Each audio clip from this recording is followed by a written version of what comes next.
નમસ્તે વિદ્યાર્થીઓ. ધોરણ 11 કોમર્સ વિષય વાણિજ્ય પત્રવ્યવહાર અને સેક્રેટરીયલ પ્રેક્ટિસ એટલે કે એસપીસીસીમાં આપણે દિવાળી પહેલાં એ ઘણું બધું કન્ટેન્ટ એ કવર કરી લીધું છે અને હવે આપણે તેમાં જ આગળ વધવું છે. તો દિવાળીનો માહોલ એ ઘણા વિદ્યાર્થીઓમાં હજી પ્રવર્તમાન છે, બરાબર.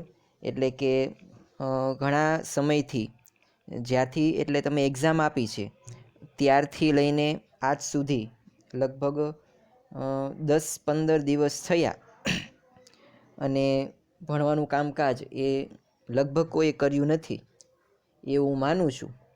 અને આવી ધારણા સાથે એ જો કંઈક આપણે નવું શરૂ કરીએ, આગળ આપણે સિલેબસ ચલાવીએ, તો ઘણા વિદ્યાર્થીઓને પછી પાછળથી એ સિલેબસ કવર કરવો પડે એવું થાય, અથવા તો થોડું કંઈક ચૂકાઈ જાય ભણવાનું, અમુક વિડીયો એ જોવાના રહી જાય.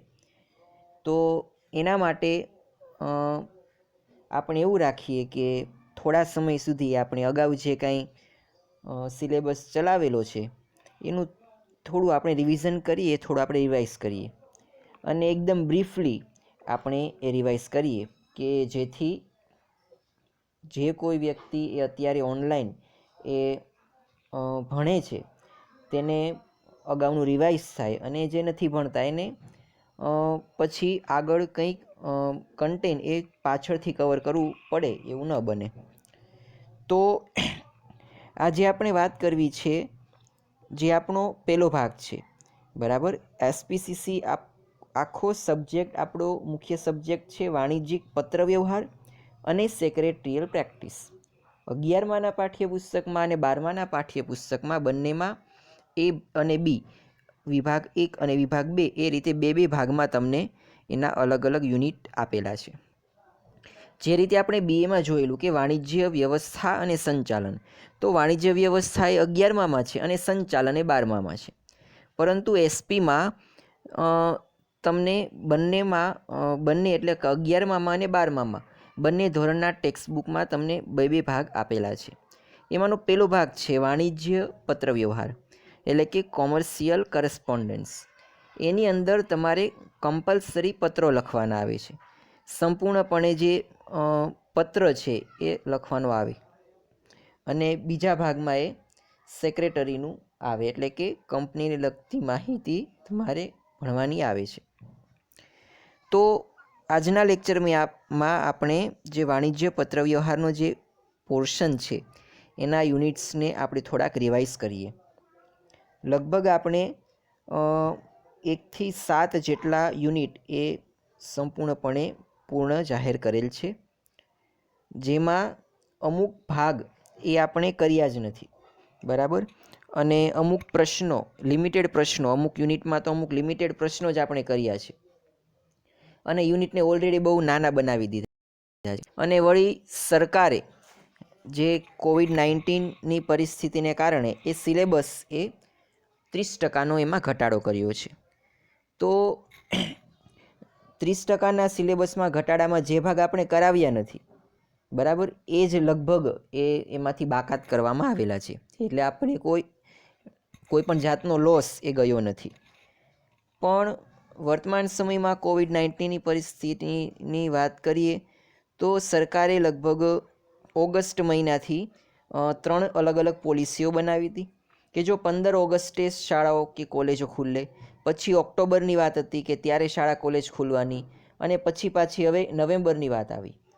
તો આ રીતે સરકારે જો ઓક્ટોબરમાં કે ઓગસ્ટમાં શાળાઓ ખુલે તો કેટલો સિલેબસ ભણાવો અને કઈ રીતનું આયોજન કરવું તે અંગેની એક પોલિસી બનાવી. ઓક્ટોબરમાં શાળાઓ ખુલે તો કેટલો સિલેબસ ચલાવો, કઈ રીતે પરીક્ષા પદ્ધતિ ભણાવવાનું એની એક પોલિસી બનાવેલી. અને નવેમ્બરની આ અલગ અલગ 3 પોલિસી સરકારે બનાવેલી.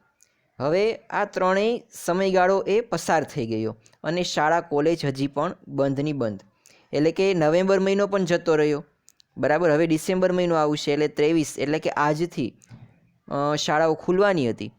એ પણ હવે ખુલવાની નથી. તેને કારણે જે સરકારની પોલિસી હતી એ રદ થઈ. હવે 30% જે સિલેબસ કટની વાત આવી છે, તો ભવિષ્યમાં અત્યારે કદાચ સરકાર એવું વિચારી રહી છે કે મુખ્ય વિષયોની પરીક્ષા લેવામાં આવે.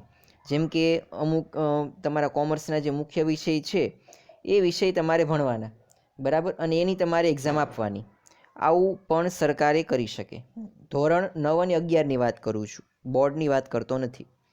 અને તમારી એક્ઝામ પણ અત્યારની પરિસ્થિતિ પ્રમાણે મે મહિનામાં અથવા તો જૂન મહિનામાં લેવાની વાત છે. જૂન મહિનામાં તમારી એક્ઝામ, જે વાર્ષિક એક્ઝામ, એન્યુઅલ એક્ઝામ છે, લેવાશે.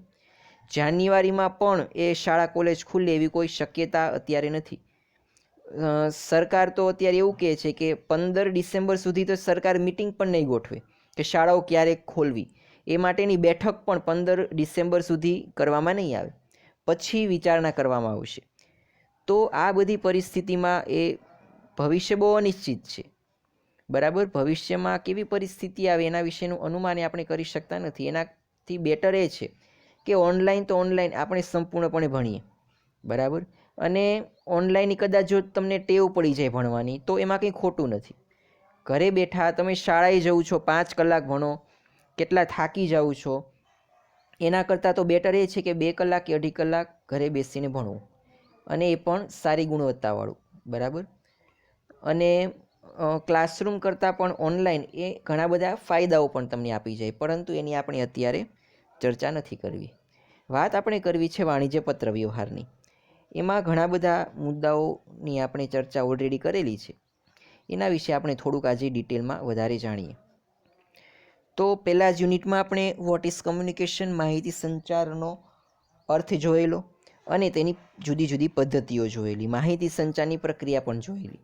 હવે જે આ માહિતી સંચારની પ્રક્રિયા છે, એની પદ્ધતિઓ છે, એ તમારે વાણિજ્ય વ્યવસ્થાને સંચાલનમાં એમાં પણ આવેલી, બરાબર. અને ત્યારે આપણે તેની ચર્ચા કરેલી. તો માહિતી સંચાર એ શું છે? તો એક વ્યક્તિ દ્વારા બીજી વ્યક્તિને એ માહિતીની આપ-લે કરવામાં આવે તો એને કહેવામાં આવે છે માહિતી સંચાર. અન્ય વ્યક્તિના મગજમાં પોતાના વિચારોને દાખલ કરવાની પ્રક્રિયા, pouring our point views in brain of others, એવું ડૉક્ટર સક્સેના એ જણાવેલું છે. Communication is a process of transferring not only an idea but also an information, facts, opinions and more. માહિતી સંચારમાં માત્ર ને માત્ર ઇન્ફોર્મેશન, માહિતીની આપ-લે કરવામાં આવતી નથી. પોતાના વિચારો છે, પોતાની લાગણીઓ છે, પોતાની અભિવ્યક્તિઓ છે, બરાબર, પોતાનું મંતવ્ય છે, આ વગેરે તમામની એ માહિતી સંચારમાં આપ-લે કરવામાં આવે છે. તમે કોઈ વ્યક્તિ સાથે ઈશારામાં વાત કરો છો તો એ પણ માહિતી સંચાર છે. તમે કોઈ વ્યક્તિ સાથે એ કોઈ બી એક્શન કરીને કે જેસ્ચર કે પોસ્ચર કે ફેશિયલ એક્સપ્રેશનનો ઉપયોગ કરીને, બોડી લેંગ્વેજનો યુઝ કરીને તમે કોઈ વ્યક્તિને કંઈક માહિતી પહોંચાડો છો, અથવા તો એ વ્યક્તિ પાસેથી માહિતી મેળવો છો, અથવા તો એ બંને કરો છો. એટલે કે માહિતી મેળવો છો અને આપો છો, બંને કરો છો, અથવા બંનેમાંથી એક કરો, તો એને માહિતી સંચાર કહેવામાં આવે છે. તો આવી એક સરસ મજાની પ્રક્રિયા એ માહિતી સંચારની આપણે જોયેલી. એમાં sender, receiver, recording, decoding, media, feedback વગેરે વગેરે આપણે તમામ એમાં મુદ્દાઓ જોયા.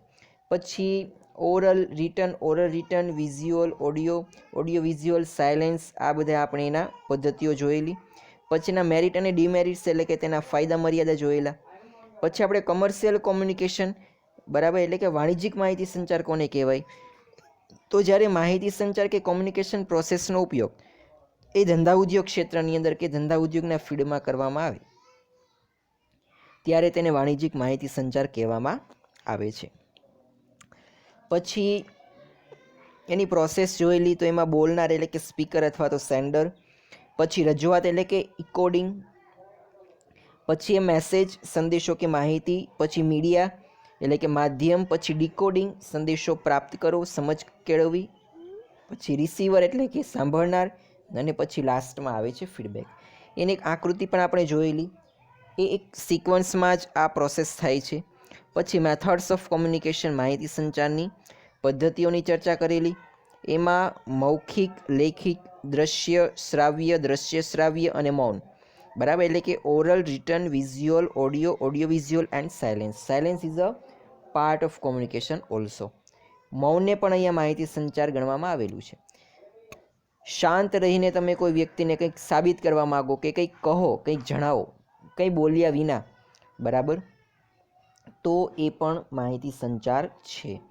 પછી મૌખિક, તમે બોલીને કોઈ વ્યક્તિને માહિતી પહોંચાડો કોઈ ચોક્કસ ભાષાનો ઉપયોગ કરીને. લેખિતમાં તમે લખાણ દ્વારા, બરાબર, દ્રશ્યમાં કંઈક ચિત્રો કે એવા પત્રો કે નકશાઓ, રંગો, આલેખો વગેરેને જોઈને તમે માહિતી પહોંચાડો અથવા તો મેળવો. શ્રાવ્યમાં કંઈક સાંભળીને, રેડિયો સાંભળો, કંઈ એવા ઓડિયો સાંભળો, ટીવીમાં અમુક એવા વોઇસ સાંભળો, સીડી, ટેપ રેકોર્ડર વગેરે વગેરે. દ્રશ્ય શ્રાવ્ય એટલે કે વિડીયો, જે તમે યુટ્યુબના માધ્યમથી કે એ રીતે જુઓ છો. પછી મૌન, સાયલેન્સ પણ માહિતી સંચારનો એક ભાગ છે. મુખ સહમતિ અથવા તો અસહમતિ, તમે હા પાડો અથવા તો કોઈ વ્યક્તિને ના પાડો. તમને કંઈ સવાલ પૂછે, તમે હા અથવા નામાં આન્સર આપો. આ પણ મૌન દ્વારા તમે માહિતી સંચાર કરો છો. પછી facial expression, gesture, posture, body language, eye contact, આ બધા જ સાયલેન્સ કોમ્યુનિકેશનના એટલે કે મૌન માહિતી સંચારના એક ભાગો છે. બોડી લેંગ્વેજ એટલે કે તમારી શારીરિક ભાષા, બોડી લેંગ્વેજ. પછી જેસ્ચર, પોસ્ચર, બોલવાની તમારી છટા, હાથ કે પગ ચલાવવાની તમારી રીત, બરાબર. તો આ બધી જ વિગતો એમાં આવે છે. એમાં આપણે મૂળભૂત રીતે મૌખિક અને લેખિક આ બે મૂળભૂત માહિતી સંચારની પદ્ધતિઓ છે, એના આપણે ફાયદા મર્યાદા જોયેલા. તો એકના ફાયદા એ બીજાની મર્યાદા બને છે અને બીજાના ફાયદા એ કોઈ એકની મર્યાદા બને. કહેવાનો મતલબ એટલો કે મૌખિક માહિતી સંચારમાં જે ફાયદાઓ થાય છે એ લેખિત માહિતી સંચારની મર્યાદા છે, અને મૌખિક માહિતી સંચારના ગેરફાયદાઓ છે એ લેખિત માહિતી સંચારની ફાયદાઓ છે. જેમ કે આપણે એમ કહીએ કે ભાઈ સમય અને શક્તિનો બચાવ. તો મૌખિક માહિતી સંચાર છે એમાં ઝડપથી તમે કંઈક બોલી નાખો છો, સમય અને શક્તિ એનો બચાવ થાય. પરંતુ લેખિત માહિતી સંચારમાં સમય શક્તિનો બચાવ થતો નથી. એમાં તમારે પત્રો લખવા પડે છે, બરાબર, લખાણ કરવું પડે છે. તો આ એની મર્યાદા થઈ. અને લેખિત માહિતી સંચારનો એ ફાયદો અને લેખિત માહિતી સંચારની મર્યાદા, જ્યારે મૌખિક માહિતી સંચારનો આ એક ફાયદો છે. પછી ઝડપથી પ્રત્યુત્તરની વાત કરીએ તો મૌખિક માહિતી સંચારમાં ઝડપથી તમને પ્રત્યુત્તર મળે છે, જ્યારે લેખિત માહિતી સંચારની અંદર તમને ઝડપથી પ્રત્યુત્તર મળતો નથી. તમારે ઘણી રાહ જોવી પડે.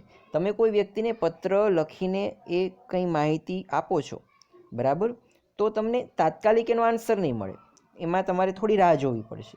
પણ મૌખિકમાં તમે બોલો છો, સામો તરત જ તમને, ખાસ તો હા અને નામાં, તમને એનો આન્સર મળી જાય, અથવા તો શાબ્દિક સ્વરૂપે પણ તમને ઝડપથી તેનો આન્સર મળી જાય છે. તો આ રીતે લેખિત માહિતી સંચાર અને મૌખિક માહિતી સંચારના ફાયદા મર્યાદાઓ એકબીજા સાથે પરસ્પર સંકળાયેલા છે. પછી આધારભૂતની વાત કરી. ભાઈ મૌખિક માહિતી સંચાર છે એનો કોઈ પુરાવો નથી, એક વખત બોલી નાખો એ પછી જતું રહે. પણ લેખિત માહિતી સંચાર, એમાં પત્રો જે તમે લખેલું છે એ લખાણ એ તમે પુરાવા તરીકે એ રજૂ કરી શકો છો. તો આની સાથે જ આપણે આ યુનિટ પૂરું કર્યું હતું. આમાં આપણે કોઈ મુદ્દો કાપેલો નથી, બરાબર, તમામ વસ્તુઓ કરેલી છે. હવે જુઓ, ખાસ તો હવે વાત એ કરવાની કે સંપૂર્ણપણે તમારું પેપર છે, બરાબર, એ સ્વાધ્યાયના પ્રશ્નોમાંથી જ નીકળે છે. ધોરણ 11 આર્ટ્સ હોય કે કોમર્સ અને ધોરણ 12 આર્ટ્સ હોય કે કોમર્સ, પેપર હંમેશા જે સ્વાધ્યાયના પ્રશ્નો છે એમાંથી જ કાઢવામાં આવે છે. 11મા ધોરણમાં તો શાળાકીય લેવલે અત્યારે સરકારે છૂટી આપી છે, પેપર સેટ થશે. 12 બોર્ડના પેપર પણ એ સ્વાધ્યાયના પ્રશ્નોને આધારે જ એ પૂછવામાં આવે છે. તો એનો ફાયદો એ છે કે તમારે માત્ર ને માત્ર સ્વાધ્યાયના પ્રશ્નો કરવાના અને તેની આધારે તમારે તૈયારી કરવાની, જેનાથી તમને બહુ સારું એવું પરિણામ એ મળી રહે છે. અન્ય કોઈ પણ પ્રકારનું સાહિત્ય, જેમ કે કુમાર પ્રકાશન છે કે પછી નવનીત પ્રકાશન છે કે માર્વેલ પ્રકાશન છે, અપેક્ષિત છે, એનો ઉપયોગ ઓછો કરવો એમ નહીં, પરંતુ કરવો જ નહીં. એક નિયમ હંમેશા રીડિંગ કરવા માટેનો યાદ રાખવો કે જેમાંથી તમે કાયમ વાંચો છો એમાંથી તમારે હંમેશા વાંચવું, બરાબર. જેમાંથી તમે કાયમ વાંચો છો એમાંથી જ તમારે હંમેશા વાંચવું. અત્યારે ટેક્સ્ટબુકમાંથી આપણે ભણીએ છીએ, ટેક્સ્ટબુકમાંથી સવાલ જવાબ વાંચીએ છીએ, તો જ્યારે રિવિઝન કરવા બેસો અથવા તો પરીક્ષા વખતે તમે વાંચો ત્યારે તમારે ટેક્સ્ટબુક જ વાંચવાની. પરીક્ષાના 2 દિવસ અગાઉ તમારે કંઈ વસ્તુ લેવા અપેક્ષિત કે મટીરિયલ લેવા જવાનું નહીં. તો હવે સ્વાધ્યાયના જે 4 પ્રશ્નો છે એ 1 માર્ક્સના છે અને બાકીના પછીના જે 3માં નીચેના પ્રશ્નોના ટૂંકમાં જવાબ આપો. 3 પ્રશ્નો એ 2 માર્ક્સના છે. તમામ પ્રશ્નો સરળ છે કે સંચારની પ્રક્રિયા માટે અંગ્રેજીમાં વપરાતો શબ્દ લેટિન ભાષાના કયા શબ્દ પરથી આવેલો છે, તો એ પણ તમને એના અર્થમાં મળી જશે. પછી લેખિત પદ્ધતિ કોને કહેવાય, મૌખિક માહિતી સંચાર શા માટે આધારભૂત ગણાતો નથી, કારણ કે એમાં તમે પુરાવો સાચવી શકતા નથી એટલા માટે. તો આ જે પ્રશ્નો છે એ અગત્યના છે. આજનું તમારું હોમવર્ક એ પહેલા ભાગમાં એસપીના પહેલા ભાગમાં પહેલા યુનિટમાં જે પહેલા 4 પ્રશ્નો 1 માર્ક્સના અને પછીના 2 માર્ક્સના 3 પ્રશ્નો એ એક વખત હોમવર્કમાં લખીને મોકલાવાના છે. આપણે નેક્સ્ટ લેક્ચરમાં મળીશું ત્યારે ફરી પાછું કંઈક આપણે રિવિઝનનો એક મુદ્દો લઈશું. આજનો લેક્ચર અહીંયા સુધી રાખીએ છીએ.